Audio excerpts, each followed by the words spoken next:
The hunt for a rapist who dragged a teenage girl into bushes moments after she stepped off a school bus.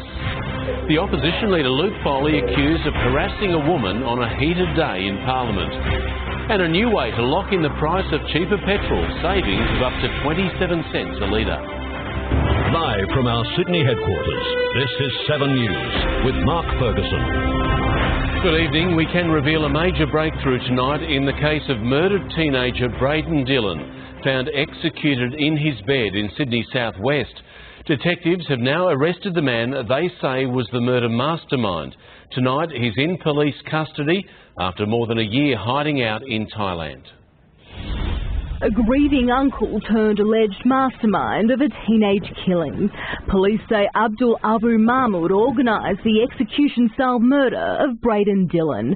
The 15-year-old was asleep in his Glenfield home when he was shot on Good Friday last year. 33-year-old Abu Mahmood fled to Thailand after alleged gunman Conrad Craig was arrested. Police issued a warrant for his arrest last month. At 11 o'clock this morning, he arrived at Sydney International Airport and homicide detectives were waiting.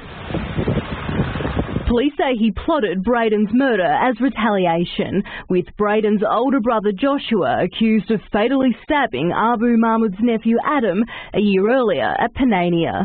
A devastated Abu Mahmood is then accused of enlisting alleged gunman Conrad Craig. 3 others are also before the courts. And Natasha Squarey joins me now from outside Surrey Hills Police Station where he's being held. Natasha, have any charges been laid? They have, Mark. Police have just told me they've charged Abu Mahmood with 1 count of murder. He's been refused bail and will spend the night here before he fronts a magistrate at Central Local Court in the morning. Now, the 33-year-old is the 5th person to be charged over Brayden Dillon's murder, and detectives tell me they're not finished just yet. Mark. OK, Natasha, thank you. Sydney is under a severe thunderstorm warning tonight with another bout of potentially flooding rain sweeping in from the west. There have been heavy downpours and hail outside the city in the last few hours. Overnight, Penrith was pounded with more than a month's rain in 1 hour. It lasted just 15 minutes. By the time people began to record at Olympic Park, the rain had mostly gone, but the water stayed. Flash flooding at Concord too. Gosford belted by 2 brief but powerful storms. The storm season has started with a bang. Last night, the most intense rainfall Penrith has seen in 20 years. More than a month's worth of rain falling in an hour. 2 cars were stranded. 58 millimetres fell at Kings Langley. At Waterfall, not much in the gauge, but plenty over the highway. Had about 100 requests for assistance last night across Sydney. One lightning crack sent a huge tree branch through Julie Washbourne's Doonside home. And a split second I thought, uh-oh, I'm a goner. She was watching TV when her roof collapsed, her head hit by falling gyprock. I've got a few grazes. Surprisingly, no, my head's not too bad. Last year was one of the driest years on record, but insurers say almost half of claims made on homes were storm-related, and they're urging people to take steps now to prepare for storm season. Like trimming your trees, clearing gutters and securing outdoor items, which can make a really big difference when severe weather strikes. Tom Saker, 7 News. The heart of Melbourne all but came to a standstill today as tens of thousands crowded in to welcome the Duke and Duchess of Sussex. The couple yet again focused on children. Little ones squeezed through barricades to meet them. Meghan even wore a pasta necklace made by a fan, while Harry broke protocol, reducing a teenager to tears with a simple hug. They might have been late, but they sure didn't disappoint. Harry and Meghan working a crowd of 3,000 outside Melbourne's Government House. Yesterday, hugging children. Today, it was India Brown. Her sign said, "Been here since 4, loved you since I was 8," earning an embrace that left the 19-year-old uni student in tears. I followed them around the world and it was just such an opportunity and I just went for it. A dream come true for her and so many others, bombarding the Duke and Duchess with flowers, cards, baby gifts, sometimes whole bags full. Security looked anxious here. Harry is dragged in close for a hand kiss. The only incident, the arrest of a man already known to police. The Royals eventually got to their garden party, Harry having ditched his tie, watching a workout by exercise campaigners. Harry showing how it's done. And Meghan winning some footy cred with a handball. This was pretty natural too, a demonstration of gas-powered slot cars. I did not expect that, she said. Full marks for not saying something else.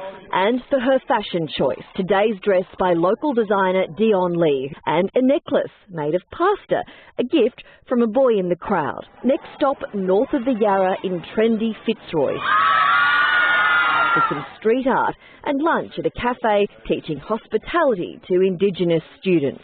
Bush tucker, no banana bread. Then across town to Albert Park Primary School. This young fellow says, "I'm never going to wash this hand again." And a short tram ride down to South Melbourne Beach. They were meant to help clean up the beach, but as you'd expect for a royal visit, it was squeaky clean. The bush yesterday, the beach today. Destinations separated by 800 kilometres, but distance doesn't seem to alter. The Harry and Meghan effect, everywhere they go, it's the same result. Joy. Tomorrow, it's back to Sydney and another beach, Bondi. And Angie Asimus is in Melbourne for us tonight. Angie, as you just said, the couple is Bondi bound tomorrow morning. What's on the agenda? Yes, Mark, Sydney crowds get another taste, and we know they've already done the harbour, so where else to go but Bondi? It is the first thing on the agenda tomorrow. The couple will go straight to the beach to meet a local surfing community group which raises awareness for mental health. Then they're on the sand for the Meet the People walk, which is without doubt the favourite event of each day in the trip so far. Harry and Meghan will head to a local school too to meet students who are working to unite and inspire young people. Then a pretty spectacular sight. Prince Harry will climb the Harbour Bridge with the PM and some Invictus Games athletes to raise the Invictus flag. The Duchess won't be involved in that, but will rejoin her husband to visit Bill Shorten in the afternoon and round out the day at Kirribilli for a meeting with the Prime Minister. So far it seems that rain may just hold off all the early morning beach visits, so it should be a pretty special day ahead, Mark. Yeah, let's hope we have a sunny Sydney day. Angie, thank you. And you can follow the Royals' every move back here in Sydney tomorrow with special coverage throughout the day here on 7. Police are tonight in an urgent manhunt for a predator who assaulted a 14-year-old schoolgirl. She just left her bus on the first week back to class when she was dragged into bushland. She's now bravely helping police find the man who attacked her. Searching the scrub for any sign of a sexual predator. It is shocking. 3:30, daylight, on a clear day with lots of people around. It just demonstrates how brazen this person is. At 3:30 yesterday afternoon, a Year 9 girl, just 14 years old, got off the bus at Windale near Newcastle. She was heading home when a man armed with a knife jumped out of the bush. As she walked through a reserve nearby, she was attacked by an unknown male and sexually assaulted. It happened only metres from a main road and dozens of homes. Christy Nolan knows the young victim and, like everyone here, is shocked and scared. She's a nice, innocent girl, actually, that, you know, I wouldn't dream on it with anyone, you know, let alone her. Police say the man assaulted the teenager in the scrub behind these homes for some minutes before he stopped and ran away. His victim says she then saw him get into a silver car here on Doongara Close before he drove off. The man they're looking for is described as being between 30 and 40 years old with a heavy build, large belly, nose and lips. Wearing a dark hoodie, dark long pants, grey joggers. The young girl was taken to hospital, but today was brave enough to return to the scene to help detectives track down her attacker. Terrible, it's just filthy. I don't know how someone could do that to someone. Andrew Denny, 7 News. There have been explosive claims in State Parliament today, with Opposition Leader Luke Foley accused of harassing a female reporter while he was drunk. The insults flew and shocked politicians walked out as relations between Labor and the government descended to a new low. The State Parliament in ugly action. You foolish man. He continues his grubbiness today. He thinks I'm a grub, that's great, because I think he's a double drink driver. Then it got truly personal. I haven't had a little bit too much to drink at a party and harassed ABC journalists. The ABC declined to comment. All aired in a fiercely divided parliament where the opposition couldn't even agree to vote with the government on the Invictus Games. It hurts my heart, and I know it hurts the heart of every single person on this side to be accused of this. During a vote over what gets debated in Parliament, the government said it would move a motion to welcome the Invictus Games athletes, celebrate the Games and recognise their value. All that opinion say aye. Aye. To the contrary, no. I think the ayes have it. The division has been called for. In a shock move, the member for Lakemba, Jihad Dib, called for an official count. While MPs were called back into the chamber, a shocked Labor military veteran, Prospect MP Hugh McDermott, is seen leaving. And fellow veteran Campbelltown MP Greg Warren also refused to return for the vote. The result, well, all remaining Labor MPs voted against giving Parliament a chance to show its support for the Invictus Games. They say it was a mistake and an administrative error. If so, it was a big one. Sean Berry, 7 News. Police believe they've smashed a child abduction ring with professionals and pensioners among those charged. It's alleged they were taking the law into their own hands, helping parents take kids against court orders, motivated by unfounded claims that children's fathers were abusive. For 2 years, its Grafton GP has been in the AFP sights. Yesterday, officers moved in as Dr. William Pridgeon arrived for work. The 64-year-old accused of masterminding a criminal syndicate, helping to kidnap and hide children across Australia. Its alleged victims, kids caught up in bitter custody battles. Not agreeing to a court decision is no excuse for engaging in this vigilante behaviour. Patrick O'Day was also arrested in sweeping raids, not just Grafton but also Dubbo and in Townsville and Perth, where a yacht was searched, allegedly bought by Dr. Pridgeon to sail women and children out of the country. A significant amount of money was spent in fitting that boat out. The founder of an anti-pedophile political party. Police say the doctor had built up a sophisticated network among those charged, an 83-year-old Townsville grandfather. Can't really comment at this stage. I need to talk to my lawyer, thank you. The actions of these people is not to protect children. What it does is potentially endanger the safety and well-being of these children. Dr. Pridgeon and Mr. O'Day were both refused bail here in Grafton Local Court today. Tomorrow they'll be extradited to Queensland to face the Brisbane Magistrates Court on the same serious charges. In Grafton, Ashley Brown, 7 News. The Prime Minister has accused the Labor Party of anti-Semitism in an explosive day in federal Parliament. It follows a 7 News report revealing a text exchange between the Indonesian Foreign Minister and Maurice Payne over the Israel embassy move. Scott Morrison sends the Labor benches into meltdown. We have a New South Wales Labor Party which is behaving in an anti-Semitic way, Mr. Speaker, and they want to pretend to the Australian people that they're supporters of Israel. Really? A stinging accusation after a New South Wales Labor MP refused to let a Jewish leader into a Labor Party multicultural launch. Members on both sides. A slur on all opposition MPs, says Labor's Tony Burke. An accusation of anti-Semitism is extraordinary. The uproar following 7 News' revelations last night of blistering WhatsApp messages from Indonesian Foreign Minister Retno Marsudi to Australian counterpart Maurice Payne on the possible relocation of our embassy in Israel to Jerusalem, warning it will slap Indonesia's face on the Palestine issue. Will the Australian Federal Police be asked to investigate this leak? Mr Morrison says not, but the AFP will investigate a leak to the Guardian newspaper of ASIO advice warning of violent protests against Australian interests in the Middle East. ASIO has no evidence at this time of any planned violence in response to the government's announcement. Labor says Scott Morrison's claims of anti-Semitism have one objective: to maximise the Liberals' Jewish vote in Saturday's crucial Wentworth by-election. Mark Riley, 7 News. And a senior National Party MP has conceded Barnaby Joyce will eventually return as the party's leader. It's added to speculation about a new leadership fight in Canberra, this time between the Nationals, leading to this unconventional exchange in Parliament. I must say that I'm completely overwhelmed. I know that you find me endearing, I know you miss me, I know you want me back. Barnaby Joyce has said if the job was offered to him, he'd take it. With one day of campaigning to go and the battle neck and neck, the Liberals have thrown former Prime Minister John Howard into the fray in Wentworth.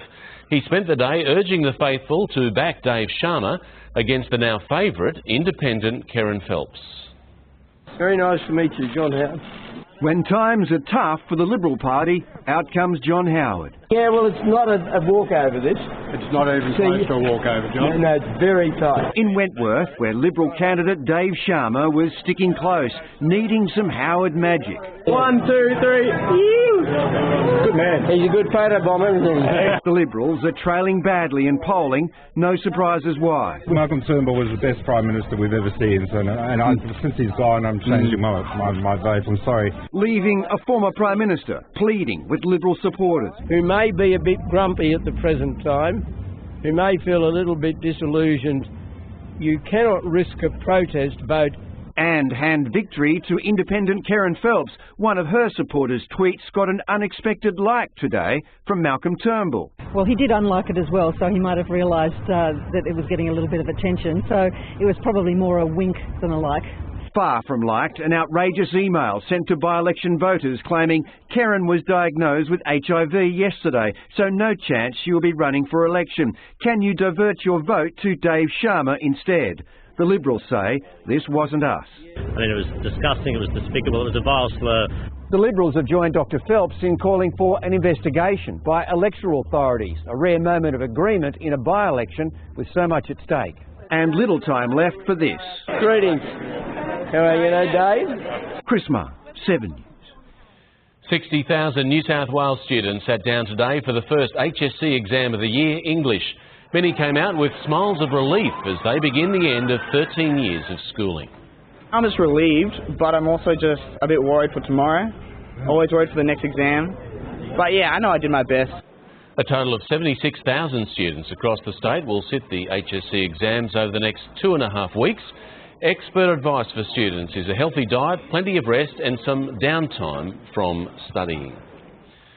More mobile speed cameras and less warnings, they're there. That's the recommendation from the state's Auditor-General, who says there should be a rise in random sights to catch more drivers, claiming there aren't enough to stop fatalities caused by speeding. Today there were more than 1,080 locations listed for mobile speed cameras across New South Wales. The Auditor-General recommends more cameras and the removal of warning signs. I don't think so. What we are investing in is better infrastructure, spending $600 million over the next 4 years. The report also suggested more locations and longer hours. We don't want to trap people, we want to slow them down, and the best way to do that is to be out there reminding people that you're out there. Victoria issued 17 times the number of mobile camera infringements as New South Wales last year. Queensland issued 22 times more. But the most important figure remains unaffected. So far this year, 298 people have died on our roads, 2 more than the same time last year. Mobile speed cameras were introduced with the promise of reducing speed-related fatalities on our roads, but this audit reveals they may not be having the impact they were designed to. The Auditor-General found that there is limited evidence the mobile speed camera program has created a general network deterrence. We're only going to be better if we do this together and we don't have conflict between us and the community. That means an election year freeze on speed cameras. Brian Seymour, 7 News. It's another wet evening on our roads. Brownie, how long will the rain and storms last? Oh, just a few more hours, Fergo, but we can look forward to return to warm and mainly sunny conditions tomorrow. Now, check out this. We're tracking a moderate thunderstorm passing over Blacktown and Parramatta between 2 and 3 this afternoon. 12 millimetres in the local gauge. Let's go to the radar to the Central Coast. This storm is severe and it's got a rainfall rate of around 40 millimetres per hour and it's approaching the Nora Head region right now. Temperature-wise, our Worm nudged something like 24 degrees by early afternoon, following, yes, another warmy sort of a night. But right now across our city, you can see it's clear and rather humid too, sitting on 21 degrees. Weekend weather in detail, top of the hour. Fergo. See you then, David. Thank you. Gruesome audio is said to have captured the final moments of a missing journalist's life. Next, are they proof Jamal Khashoggi was murdered? A student opens fire in a deadly school shooting, the horrific twist for a nurse helping the injured. Shocked witnesses record as a Sydney driver is arrested at gunpoint. The sky-high security scare for Melania Trump, plus the King of Tonga and their fanatical fans taking over Auckland ahead of a historic clash against Australia.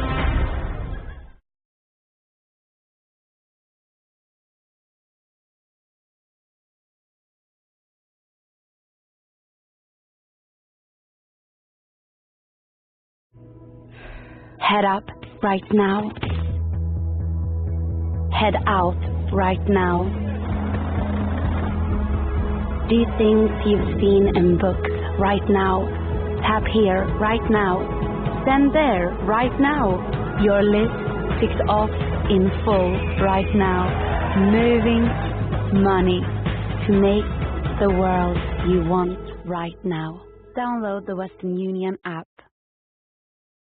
This used to be my life.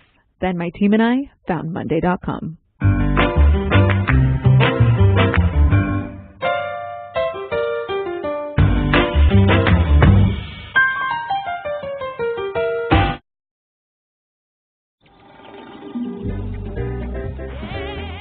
Bolder, sleeker, sportier. All new Toyota Corolla. For the bold. Oh, what a feeling. Toyota.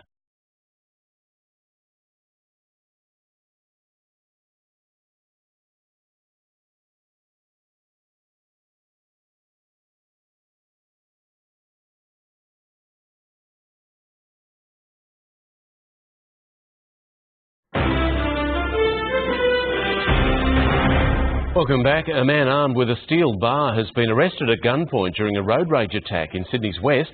The 38-year-old was in a dispute with another man at a Warwick Farm intersection. Plainclothes police arrived at the scene, one of the officers drawing his gun when the man refused to put down his weapon. No one was injured during the incident. President Trump has reportedly asked to hear gruesome audio tapes that Turkey claims proves journalist Jamal Khashoggi was murdered inside Saudi Arabia's consulate. The details, if confirmed, are disturbing, but the US leader is holding fire before laying blame on a close ally. Inside the Turkish home of a Saudi diplomat, walls light up in an ultraviolet glow. A search for bloodstains, DNA, any sign that Jamal Khashoggi's body had been here. The outspoken Saudi critic disappeared 15 days ago after entering the consulate in Istanbul. Turkey claims to have audio, clear-cut evidence, it says, of his gruesome murder at the hands of Saudi agents. Among them, a forensic doctor who reportedly trained in Melbourne, another with links to Saudi Arabia's Crown Prince Mohammed bin Salman. All smiles when he met with Mike Pompeo, the Saudis promising to investigate themselves. Over there, we're going to conduct a thorough, complete, transparent investigation. Today, the Secretary of State flew directly to Turkey to meet with President Erdogan and search for answers.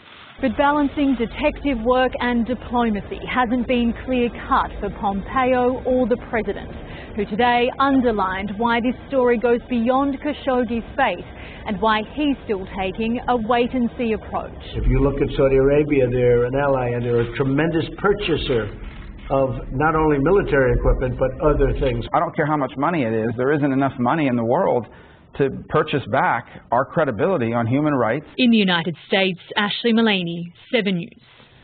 19 people have been killed when a teenage gunman opened fire and set off a bomb at a school in Crimea. Investigators say the 18-year-old ran through the campus shooting his fellow students before turning the gun on himself. It was initially believed to be an act of terror with the army called in. The gunman's mother, a nurse, was helping to treat victims at the local hospital, unaware her son was accused of the rampage and was also dead.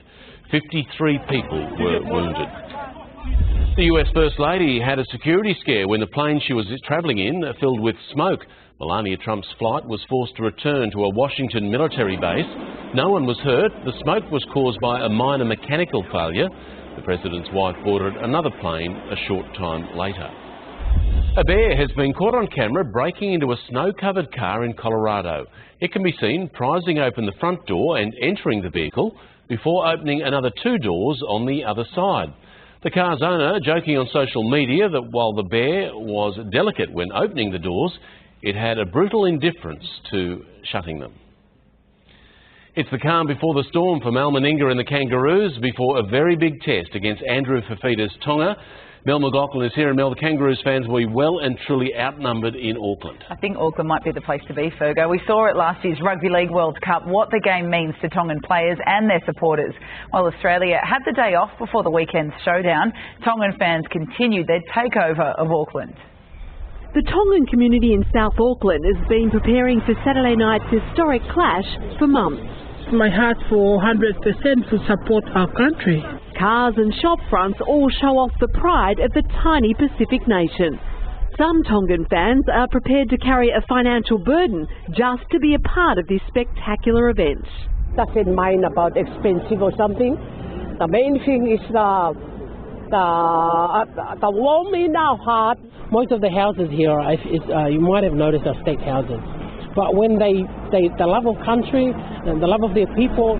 While it doesn't even come close to this, Andrew Fifita and Jason Taumalolo made their own sacrifice, taking a substantial pay cut to play for Mate Ma'atonga. There'll be a bit of a Red Sea out there. I'm looking forward to a great atmosphere, but everyone here is very passionate about the green and gold jersey. Damien Cook will play in just his second test, filling the void left by Cameron Smith.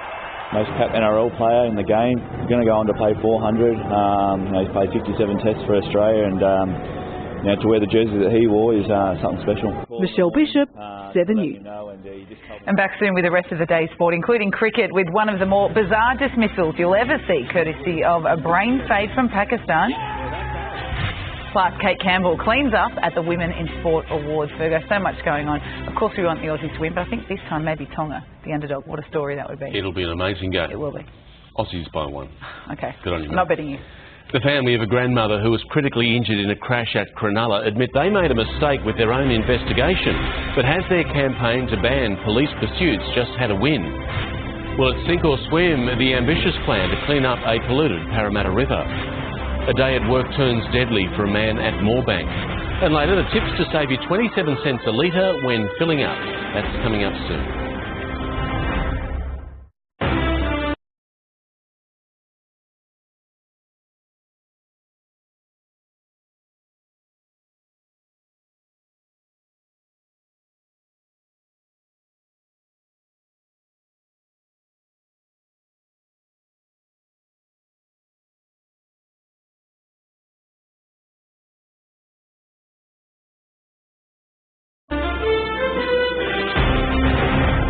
Welcome back. The family of a Cronulla grandmother whose car was T-boned by a highway patrol car have admitted they made a mistake yesterday releasing security video of the wrong police vehicle. But their campaign to ban police pursuits for minor offences is possibly a step closer, with the police minister agreeing to meet with them next week. Making an apology was probably the last thing on Bert Vieira's mind today as he left his wife's bedside, but he knew he needed to correct the record. We got it wrong yesterday. That wasn't him driving the car, is what I was informed. I had no idea. I just looked at a white police car. A police car driving on the wrong side of the road, but not the one that crashed into Gay's Mercedes. Bert offering a limited apology to the driver. It wasn't the right car, but, we're not apologising to the car, are we? It's a driver. Yeah. The driver might not have driven that car, but he drove the car that T-boned my wife. Yes. I don't apologize for that. Police have reviewed in-car video and confirmed this patrol car on the wrong side of the road was responding to the accident. It was under sirens, unlike the one that crashed. Police every day make life and death decisions in split seconds. We will support the members across the state. All the evidence, including the police in-car video showing the moment of impact, could be tested in court. That's a process that will begin next month when the 40-year-old senior constable attached to the Highway Patrol appears in court here for the first time, charged with dangerous driving. Evan Batten, 7 News. And a police car has collided with a truck in Sydney's west. A constable seated in the back seat injured on impact. The incident happened on Miller Street at Villawood. 2 senior constables also in the vehicle walked away without injury. The truck driver, aged in his 30s, was not hurt. A man has been killed in a workplace accident in Sydney southwest. He crashed his car into a stationary trailer at a Moorebank warehouse and died at the scene. A passenger was also treated for minor injuries. Police are investigating the cause. Former ABC boss Michelle Guthrie is now suing the national broadcaster for unfair dismissal. Guthrie has lodged a case with the Fair Work Commission almost a month after she was sacked halfway through a 5-year contract. The former managing director claims she was pushed out after refusing orders to fire 2 journalists because they were disliked by the federal government. A bold plan has been unveiled to open 3 new swimming sites along the Parramatta River by 2025. 11 councils will work together to improve water quality and ensure the river never becomes so polluted again. The days of swimming in the Parramatta River are no longer resigned to history. For so long treated like a sewer, the polluted waterway is coming back to life. A master plan unveiled today to create 3 new swimmable sites along the river by 2025. We've drawn a line in the sand. We're saying we're going to look after this asset. There are 4 places where you can swim already on the river. The new spots will be in Concord, Rhodes East and Putney, with another 9 under consideration. This is the beginning of a great future for all the communities that live around Parramatta River. These images give some idea of what the transformation will look like at Bayview Park in Concord, McIlwain Park in Rhodes East and Putney Park in Putney. One of the reasons it'll take at least 7 years to make these locations safe for swimming is that experts simply don't know just how polluted they are. Much more testing is needed, then a huge clean-up job and close ongoing monitoring to ensure no swimmer is put at risk. By working together, we can make it a greater river for all of Sydney. Alex Hart, 7 News. The state's unemployment rate has hit its lowest point in 10 years, with figures dropping to 4.4% in September. Economists say positive numbers are the result of steady population growth, increasing part-time work, as well as a record participation from women and older workers. Australia's overall unemployment rate has fallen to a 6-year low, now at just 5%. A simple 15-minute blood test could save your life. Next, how it can predict the risk of a heart attack. The last-minute deal delivering sweet news for chocolate lovers. Later, locking in petrol prices to save 27 cents a litre. More showers and thunderstorms today, improving tomorrow. Weekend weather soon. The ASX 200 closed just 3 points higher today, despite lower commodity prices weighing down the energy and material sectors. Treasury Wine's share price bounced back following a morning in the red. It pushed 2% higher following the release of its annual general meeting presentation. And our dollar is buying 71 US cents. Fuel prices are slowly rising tonight. The average is just above $1.64 a litre. We did find it cheaper at Doonside. There you can fill up for $1.53. Menswear chain Roger David has launched a closing down sale after being placed in voluntary administration. The company says it can't cope with an influx of international competitors and online shopping. Gift cards will be honoured for the next month. There are 57 Roger David stores across the country with more than 300 staff. Chocolate chain Max Brenner has been saved from liquidation by a last-minute deal. The company will be bought out by investment office Tozer & Co, and while the sale price is undisclosed, the new owners say they're planning to invest and grow the business. A deal should be finalised in the coming months, but all cafes and stores will continue trading as usual. A simple bedside blood test could help to rule out a patient's risk of a deadly heart attack in just 15 minutes. Researchers believe measuring a protein in the blood can show the same results as a much longer process in the lab. It's a little device with huge potential. Usually diagnosing heart attacks takes hours. This test takes 15 minutes.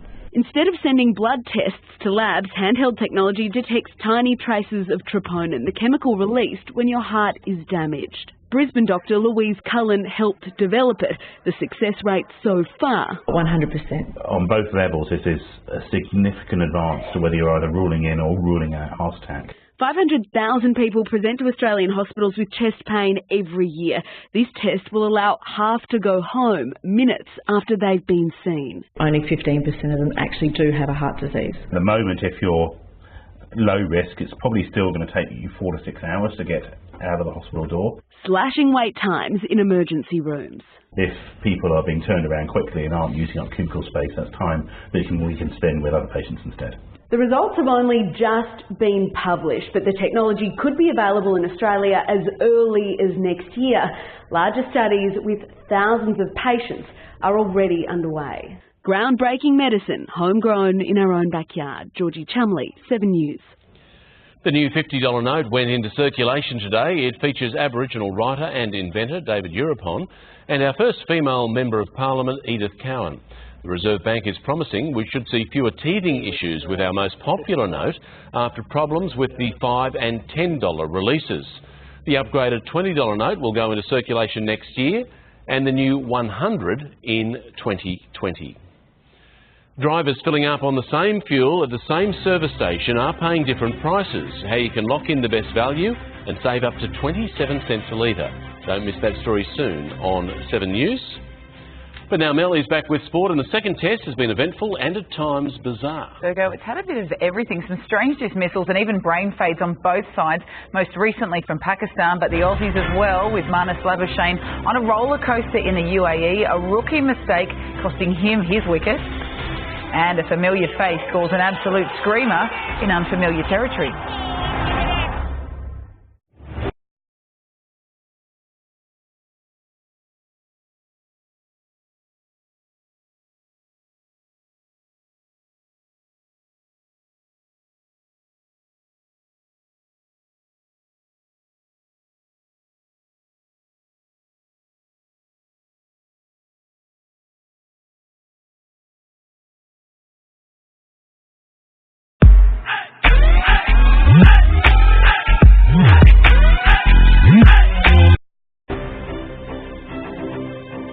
Welcome back. Well, at the moment, Australia is staring down the barrel of defeat while there's been a bizarre run-out as two of Pakistan's batsmen had a complete brain fade. Only Aaron Finch and Mitchell Starc scored more than 30 runs as the Aussies collapsed to be all out for 145 in their first innings. Pakistan is 4 for 213 on day 3, an overall lead of 350. Pakistan kicking up their heels, Australian fans wondering why they won't be seeing this bloke until the T20s, especially after another batting collapse. He picks up the big wicket of Aaron Finch. 7 for 91. Labuschagne and Starc tried to match the locals' rescue mission. Oh, that's gone 6 in the slot. Oh, that's such a good shot. Great use of the feed. The Queensland rookie dug in but didn't dig his bat in when it counted. Yeah, he's touched the ball. OK, thank you. The bat is in the air. Big screen, you can load out. All out, 137 behind, but with 20 wickets falling in 4.5 sessions, this should have been easy for the Aussie bowlers.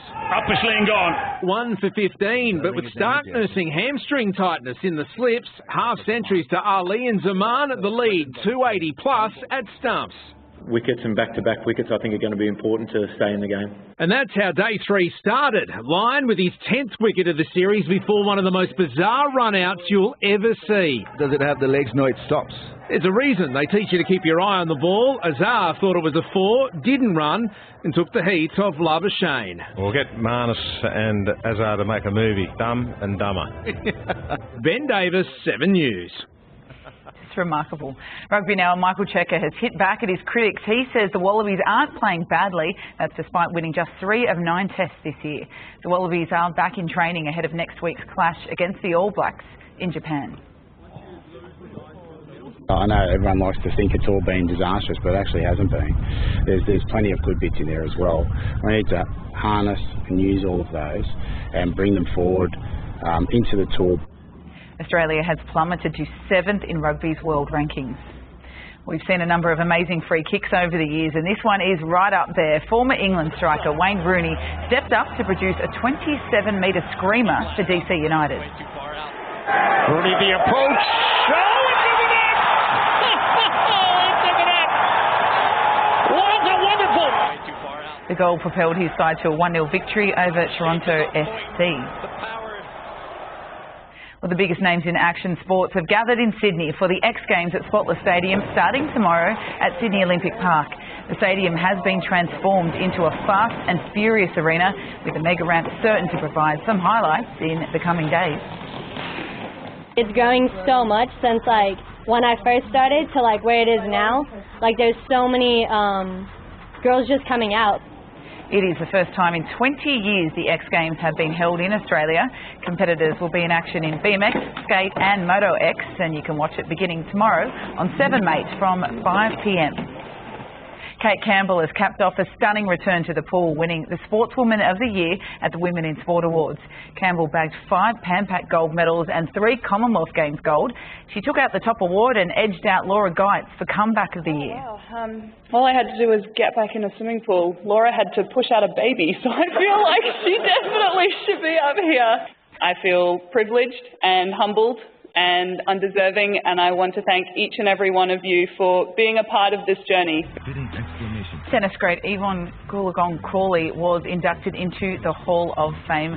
Virgo, I can't speak highly enough of this awards night. Brilliant every year. Congratulations to Women's Health magazine for what they do. But just star-studded events, and the women very deserving, acknowledged.